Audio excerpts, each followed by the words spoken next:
Bonsoir. Et ben voilà, je me suis encore pris la tête avec ma sœur. Ah non, mais elle, là, c'est encore sa faute, hein. Alors déjà, il y a 1 ou 2 ans de ça que je m'étais pris la tête avec elle parce qu'elle avait pourri mes amis.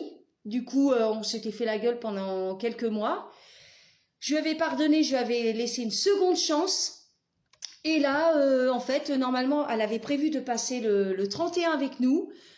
C'était une promesse qu'elle nous avait fait. Il a fallu que son crétin de mec, il appelle pour lui dire qu'il avait envie de passer le 31 avec elle. Et madame, elle a préféré, elle disait qu'elle était perdue, qu'elle savait pas quelle décision prendre, qu'elle allait faire de la peine à l'un comme à l'autre, hein. Et puis du coup, ben, elle a choisi son crétin de mec. Un mec qui en a rien à foutre d'elle, hein. Un mec qui lui donne même pas de nouvelles pendant des mois, des années, et puis qui débarque là comme une fleur là pour passer le 31 avec elle. Non mais attends, mais il a pas de la gueule lui. Et puis elle manque pas d'air, hein. Quand on fait une promesse chez moi, on la tient. Et la famille, ça passe avant tout. Surtout que moi, j'ai toujours été là pour elle. Son mec, il a jamais été là. Quand tu la contactes, tout de suite, allez hop, à l'hôtel. Et après, il la saute et basta. En gros, voilà, son mec, il n'en a rien à foutre de sa gueule, hein. Il l'aime pas, en fait, hein.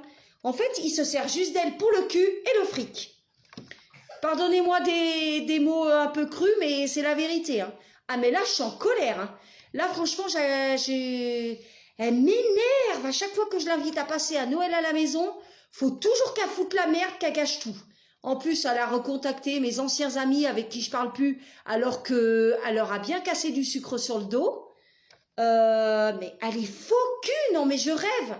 En plus, donc du coup, ben moi ce soir ça a éclaté. Je lui ai dit écoute, je lui ai dit moi t'as choisi de fêter le 31 avec ton mec, t'assumes. Mais moi de toute façon, comme je lui ai dit à ma soeur, j'ai dit tu tires un trait sur moi définitive. Je ne veux plus entendre parler de toi. Pour moi t'existes plus.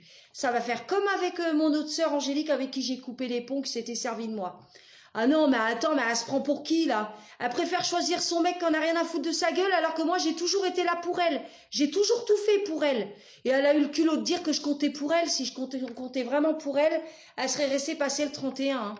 Donc, ben, du coup, je lui dis, ce soir, je lui dis, bah, écoute, tu vois, je lui dis à ma sœur, à Cathy, je vais pas faire la chienne, hein. Tu peux dormir là, mais demain, à la première heure, tu te casses, je veux plus te voir chez moi.